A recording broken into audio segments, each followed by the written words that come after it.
yang tak dapat ku mengerti. Mengapakah harus terjadi di dalam kehidupan ini? Satu perkara yang ku simpan dalam hati, tiada satu pun kan terjadi tanpa Allah mengerti, Allah peduli segala persoalan yang kita hadapi. Tak akan pernah dibiarkannya ku bergumul sendiri, sebab Allah mengerti, Allah mengerti, Allah mengerti, Allah peduli segala persoalan yang kita hadapi. Takkan pernah dibiarkannya ku bergumul sendiri, sebab Allah mengerti, sebab Allah peduli, Allah peduli, sebab Allah mengerti, sebab Allah mengerti. Mari kita satu dalam doa. Segala pujian, hormat, serta syukur kami naikkan di hadapan-Mu ya Tuhan Yesus. Tuhan telah memimpin di rumah duka, ibadah-ibadah penghiburan, hingga sampai dengan hari ini. Semua keluarga yang ditinggalkan oleh kekasih yang tercinta, Tuhan pelihara semuanya dalam keadaan sehat, tak kurang apapun juga. Demikian juga semua kami yang ada. Kami undang hadirat-Mu untuk bersama-sama dengan kami memberkati acara pemakaman ini, agar supaya pemakaman ini bukan merupakan upacara manusia belaka, tetapi merupakan ibadah kami. Karena firman-Mu tadi mengatakan, ketika kita hidup, kami adalah milik Tuhan. Ketika kami mati, kami juga adalah milik Tuhan. Karena itu kami persembahkan di hadapan-Mu jasad daripada ibunda kami yang terkasih, Ibu Sarah Huta Galung, di dalam naungan Tuhan. Sekarang, biarlah Engkau berkenan berfirman kepada kami, supaya kami mengerti betapa berharganya kematian orang-orang yang telah percaya kepadamu. Di dalam nama Tuhan Yesus, haleluya. Amin. Bapak, Ibu, Saudaraku yang terkasih, perkenankan saya membacakan di dalam kitab Wahyu, pasal yang ke-14, ayat yang ke-13, yang berbunyi demikian. Dan aku mendengar suara dari sorga berkata, tuliskan, berbahagialah orang-orang mati yang mati dalam Tuhan sejak sekarang ini, sungguh kata Roh, supaya mereka boleh beristirahat dari jerih lelah mereka, karena segala perbuatan mereka menyertai mereka. Pada waktu itu Rasul Yohanes, karena pemberitaan Injil, dia ditangkap oleh kaisar dan kemudian dibuang ke satu pulau yang sangat-sangat menakutkan. Karena Pulau Patmos itu adalah pulau untuk membuang narapidana mati. Sehingga setiap orang yang dibuang ke sana akan dimakan oleh binatang buas. Karena dengan sengaja pemerintah Romawi memelihara binatang-binatang buas di situ. Tetapi Rasul Yohanes dipelihara oleh Tuhan ketika dibuang di Pulau Patmos. Bahkan Tuhan menunjukkan bagaimana akhir zaman ini, bagaimana kiamat itu nanti akan datang. Nah, sesudah Tuhan memberitahukan itu, maka Tuhan Yesus sendiri berkata, dan aku mendengar suara dari sorga, berkata, Rasul Yohanes mendengar suara Yesus dari sorga. Lalu Tuhan Yesus berkata, tuliskan. Nah, jadi yang tertulis ayat yang saya baca tadi merupakan pengumuman dari sorga yang langsung diucapkan oleh Tuhan Yesus, dan Rasul Yohanes disuruh mencatatnya, disuruh menulis. Apa isinya pengumuman dari sorga?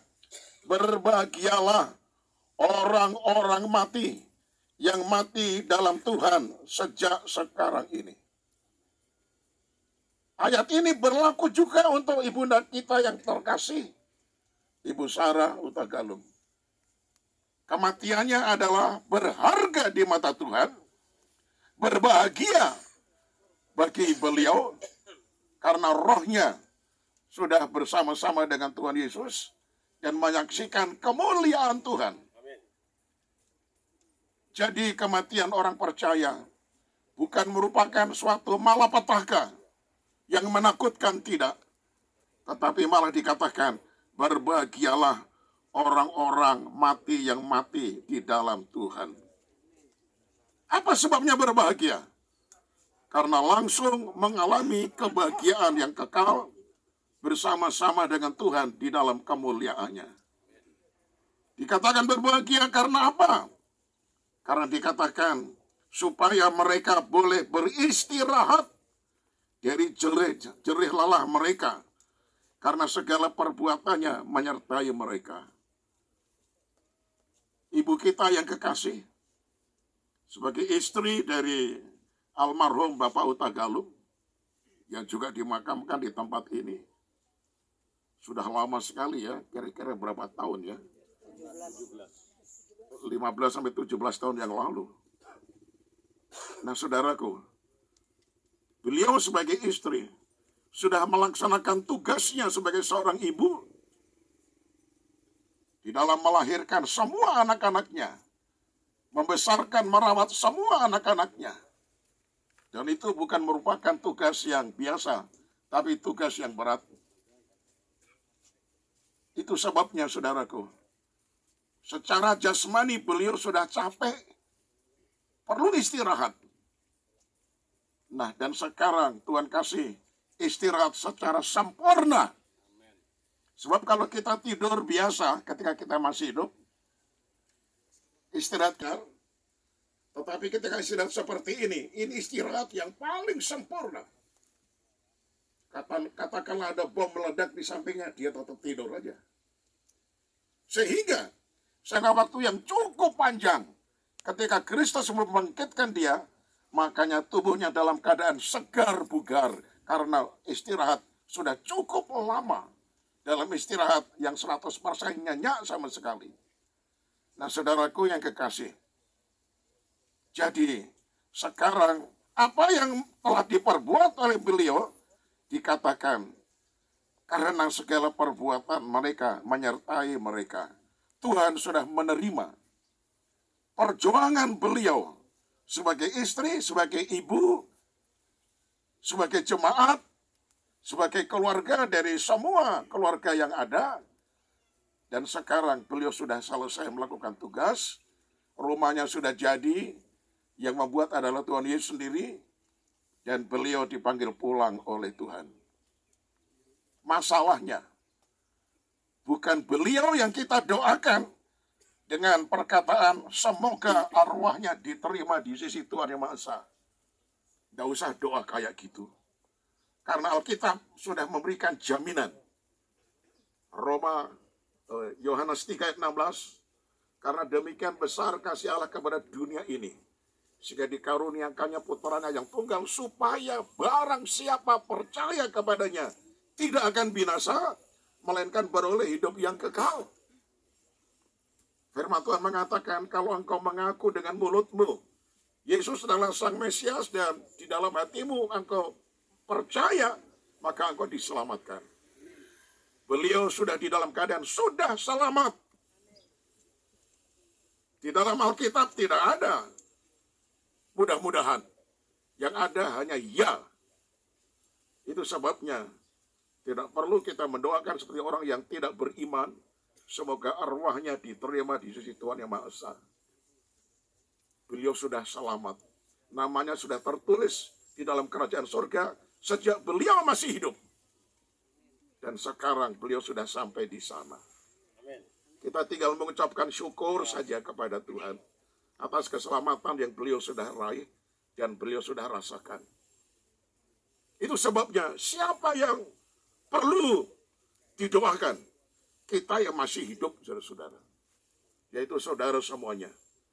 Itu sebabnya ayat 12 di atasnya berkata begini. Yang penting di sini ialah ketekunan orang-orang kudus yang menuruti perintah Allah dan iman kepada Yesus. Ada 3 perkara. Bagi saudara yang merasa masih hidup, termasuk saya.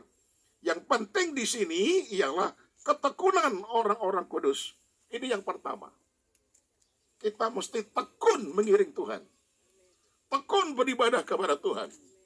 Tekun berdoa. Tekun mendengar firman. Tekun melayani. Dan lain sebagainya. Yang kedua, yang menuruti perintah Allah, taat kepada perintah Tuhan. Menuruti apa yang Tuhan perintahkan. Itu yang kedua. Dan yang ketiga adalah dan iman kepada Yesus.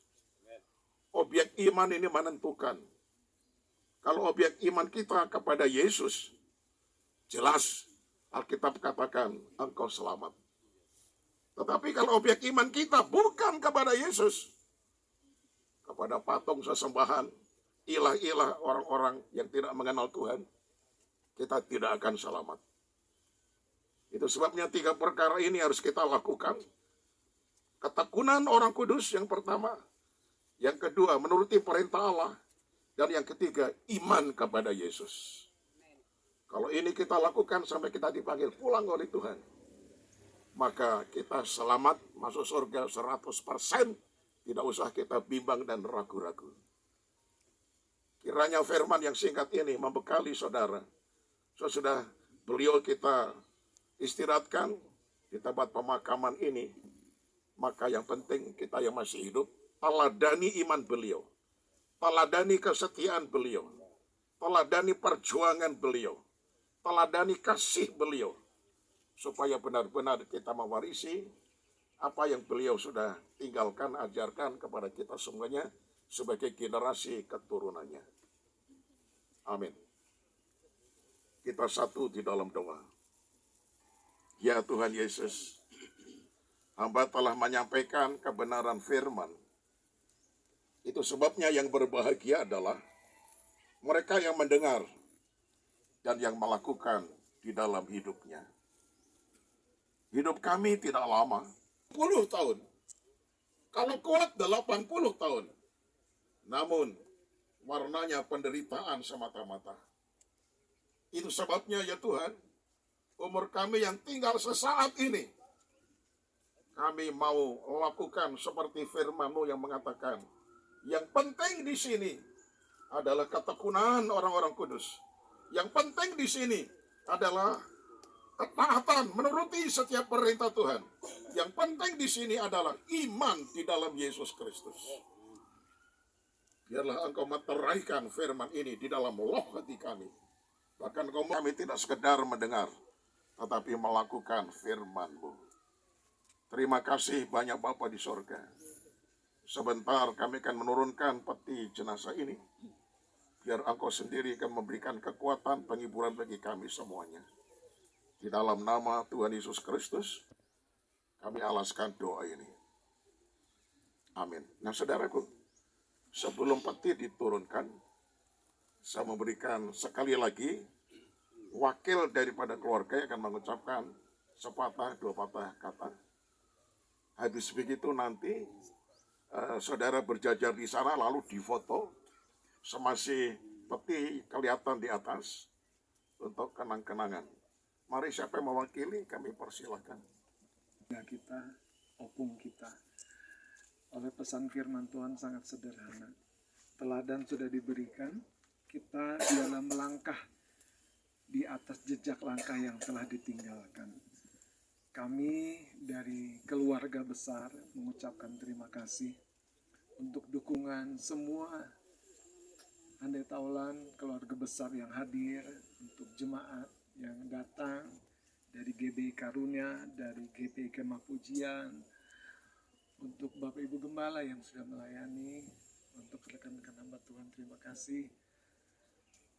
Semua bisa terjadi seperti ini karena kasih Tuhan mempersatukan kita.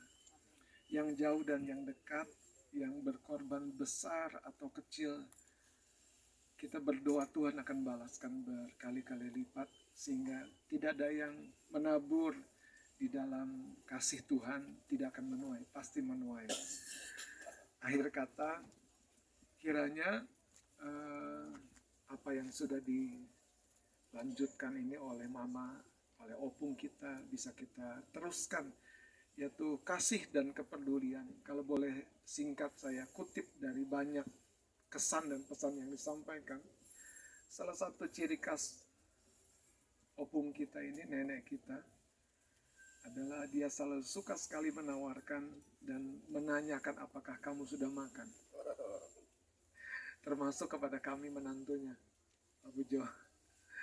Kalau kami datang, itu pertanyaan yang selalu familiar kami dengar. Dan pertanyaan itu bukan basa-basi. Pertanyaan yang betul-betul membangkitkan kekuatan, harapan yang baru buat kita ya, di dalam berkeluarga. Terima kasih Bapak Ibu. Sekali lagi, terima kasih buat seluruh acara yang sudah dilangsungkan. Tuhan Yesus memberkati. Datang ke rumah ditanya, sudah makan? Berarti saya lebih berbahagia, Pak. Bukan cuma ditanya, sudah makan, tapi dibawain makanan. Itu sesuatu yang terkesan di dalam beliau. Luar biasa ya. Oke, bisa lebih merapat supaya difoto. Tahan dulu. Satu kali lagi lihat sini. 3, 2. Tahan dulu, tahan. Tahan dulu sebentar. Tahan. Oke, sudah. Ya. Yerusalem, kota mulia, hatiku rindu ke sana. Oh,